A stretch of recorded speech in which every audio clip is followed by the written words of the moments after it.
कि गुलिया हमारे हो जाला कहवा के टिकुली। नमस्कार दोस्तों, खेसारी लाल यादव जी के गाने से वायरल हुई प्रिया सुहानी आज फिर खेसारी लाल यादव जी के नया वाली गाने पर रील्स बना दिए।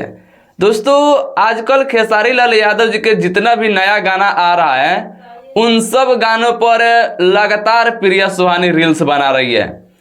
देखा जाए तो जब से खेसारी लाल यादव जी बोले हैं प्रिया सुहानी के साथ में वीडियो लाने के लिए, तब से मुझे लग रहा है कि लगातार नया नया जो खेसारी लाल यादव जी का गाना आ रहा है उस पर प्रिया सुहानी रील बना रही है। नहीं तो वायरल तो हुई है खेसारी लाल यादव जी के गाने से, लेकिन पुराने वाले गाने से, और उसी पुराने वाले गाने के वर्जन 2 लाने वाला है खेसारी लाल यादव जी। और वीडियो में खेसारी लाल यादव जी के साथ प्रिया सुहानी दिखने वाली हैं।